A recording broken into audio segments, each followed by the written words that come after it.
Hello, friends. So now I'm going to read to you the second chapter of Mrs. Piggle-Wiggle. I hope you enjoyed the first chapter if you've had a chance to listen. And if not, I've got them all saved here on the same YouTube channel, so you can go back and catch up if you want to. So chapter 2 is called The Won't Pick Up Toys Cure. Hubert was a very lucky little boy whose grandfather always sent him wonderful toys for Christmas. Hubert's mother said that his grandfather sent him these marvelous presents because Hubert was such a dear little boy. His father said that it was to make up for that awful time they had wished on him. Hubert was named for his grandfather. His full name was Hubert Egbert Prentice. Hubert liked the presents his grandfather sent him, but who wouldn't? He had an electric train with track that went 4 times around his bedroom and into the closet and out again, and had 7 stations, and every signal there was, and 2 bridges and a snow shed. He also had a little builder set so large that he could build regular office buildings, and a great big wagon full of stone blocks made into shapes, so that he could build big stone bridges for his electric train, and stone buildings and even stone barracks for his 1,500 toy soldiers. Hubert also had a circus with every kind of wooden jointed animal and clowns and tightrope walkers and trapeze artists. He had a little typewriter and a real desk and a little radio and 2 automobiles. He had about 100 or more airplanes and little cars. He had a fire engine with real sirens and lights and hooks and ladders, and so many books that he had to have 2 bookcases in his room. Hubert liked all of his toys, and he was moderately generous about letting other children play with them, but he never put his things away. When his mother made his bed, she had to pick her way around and in and out and over the electric train and track. She had to take circus performers off the bureau and the bedposts. She had to pick up books that had been thrown face down on the floor, and she was continually gathering up the little builder set. It used to take her about 3 hours to do Huberts Room and about 1 hour to do the rest of her housework. She would send Hubert up to put his toys away, but all he ever did was to stuff them under the bed or into the closet, and in the morning when his mother cleaned his room, there they were for her to pick up. Mrs. Prentice was getting a little bored with this. One rainy Saturday, Hubert invited all of his little friends to play up in his room. He had Dickie and Charlie and Billy and Tommy and Bobby. They got out every single toy that Hubert owned and played with them, and then, just before dinner, they all went home and left the mess. Hubert's mother didn't know a thing about this until the next morning when she went in to make Hubert's bed. Then she just stood in the doorway and looked. The electric train track went under the bed 5 times, and under the bureau, and under the chairs, and around the desk, and into the closet. All along the track were bridges and buildings of the stone blocks and whole towns built from the little builder set. On the bed and under the bed and on the bureau were the circus tent, the animals, the clowns, the tightrope walkers, and the trapeze artists.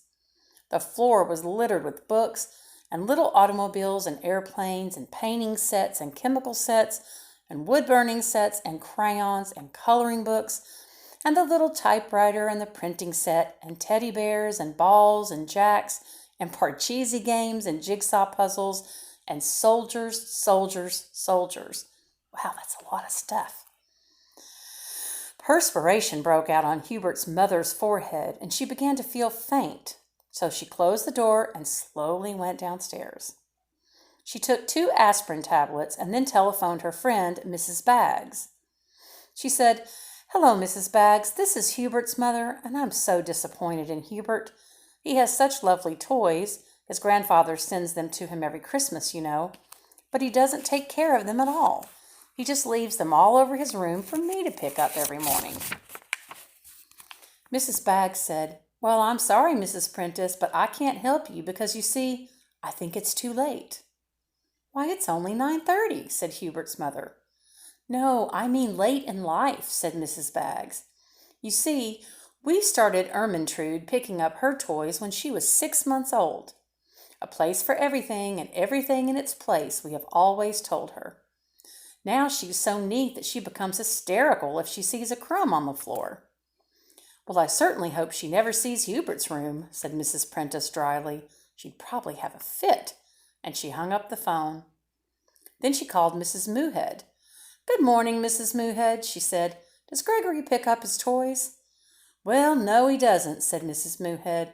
But you know, Gregory is rather delicate, and I feel that just playing with his toys tires him so much that I personally see that all of his little friends put the toys away before they go home.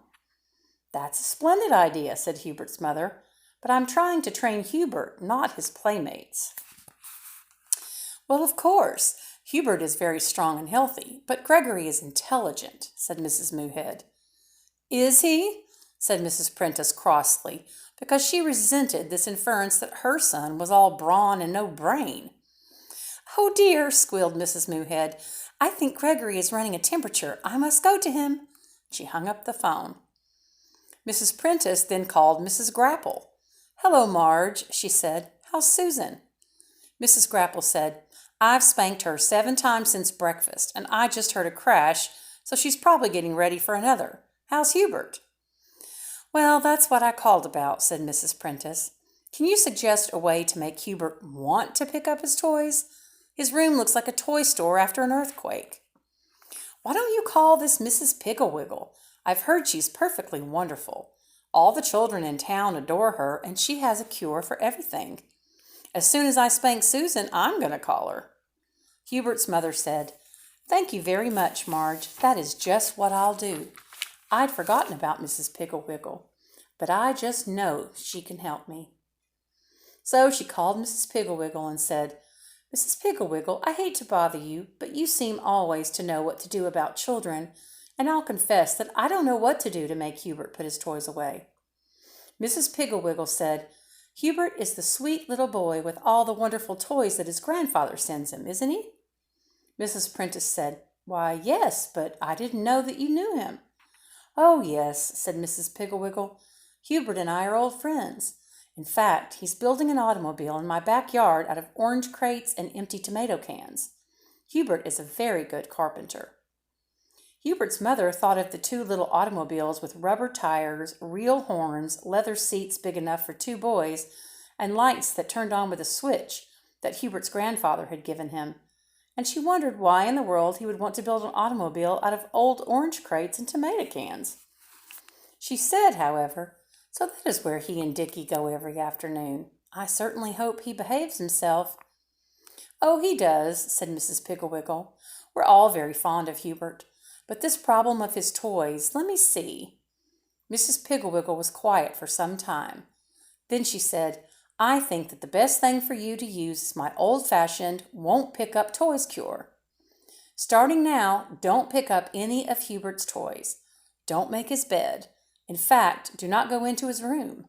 When his room becomes so messy he can't get out of it, call me. Mrs. Piggle-Wiggle said goodbye and hung up the phone. Hubert's mother, looking very relieved, went gaily about her housework, baked a chocolate cake for dinner, and did not say a word to Hubert when he came home with 10 little boys, and they all trailed upstairs to play in Hubert's room. The next morning when Hubert came downstairs for breakfast, his mother noticed that he had a little pan of watercolor paint stuck in his hair, and his shirt had purple ink from the printing set on one shoulder. She said nothing, but tripped upstairs after breakfast and quickly shut the door of his room. The next morning, Hubert's mother had a little trouble shutting the door of his room, and she noticed that Hubert had circles under his eyes as though he'd not slept very well. The next morning, Hubert was very late coming downstairs, and before he opened his door, his mother heard a great clatter and scraping as though he were moving furniture. He had little builder bolts stuck to his sweater and 2 paint pans in his hair. He was so sleepy he could barely keep his eyes open, and he had a red mark on one cheek. His mother looked at it closely and saw that it was the shape and size of one of his stone blocks. He must have slept with his head on one of the bridges. On the 7th day, after Hubert's mother stopped putting away his toys, he did not come down to breakfast at all. About 11 o'clock, his mother became worried and called up Mrs. Piggle-Wiggle. She said, "Good morning, Mrs. Piggle-Wiggle. This is the 7th day of the old-fashioned won't-pick-up-toys cure, and I'm worried. Hubert has not come downstairs at all this morning." Mrs. Piggle-Wiggle said, "Let me see. The 7th day.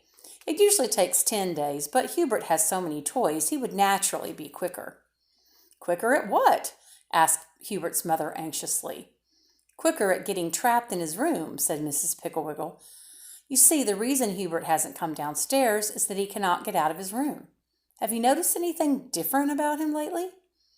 "Well," said Hubert's mother, "he looks as though he hadn't been sleeping well, and on the 4th morning he had a red blotch on his cheek, just the shape of one of his stone blocks." Said Mrs. Piggle-Wiggle. "He probably can't get at his bed and is sleeping with his head on his blocks for a pillow." "But what will I do?" asked Hubert's mother. "How will I feed him?" "Wait until he calls for food, and then tell him to open the window. And you put a piece of rather dry bread and peanut butter on the garden rake. You'll have to drink out of the hose. Tie it to the rake and poke it up to him." When Hubert's mother hung up the telephone, she heard a muffled shouting from the direction of Hubert's room. She hurried upstairs and listened outside the door. Hubert was shouting, "Mother, I'm hungry." His mother said, "Go over and open the window, dear. I'll send something up to you on the rake." Mrs. Prentice took the crusty piece of a very old loaf of bread, spread some peanut butter on it, and took it around to the side of the house. Pretty soon Hubert's window was raised about a foot, and a hand and arm appeared. His mother stuck the bread on one of the tines of the rake and poked it up at the window. The hand groped around for a while and then found the bread and jerked it off. The window banged shut. That night when Hubert's father came home, his mother told him all about Mrs. Piggle-Wiggle's treatment. Hubert's father said, "Mrs. Piggle-Wiggle sounds all right, but none of this would have happened if Hubert's grandfather hadn't given him so many toys. When I was a boy, all I needed to have a good time was a little piece of string and a stick. Mrs. Prentice said, "Not that old string and stick routine again, John. Anyway, now that Hubert has the toys, the picture is changed." Mr. Prentice hid his face behind the evening paper and said, "Something smells delicious. Is it Irish stew, I hope?" "Yes, dear," said Hubert's mother, worrying about how she was going to serve Irish stew to Hubert on a rake. She finally put a potato on one prong, a carrot on another, an onion on another, and pieces of meat on the last 3. The window was opened only about 3 inches, but the hand grabbed the food.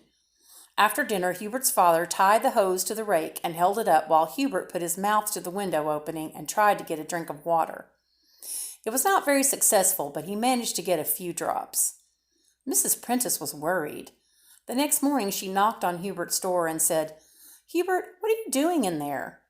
Hubert said, "I've got a bear pen made out of bureau drawers, and my bed's the mother bear's house, and my train runs under my bed 13 times now." "Hubert, dear, don't you think you should try and come out soon?" asked his mother. Hubert said, "I don't want to come out. I like it in here. All my toys are out, and I can play with them any old time I want to. This is fun." His mother went downstairs and called Mrs. Piggle-Wiggle.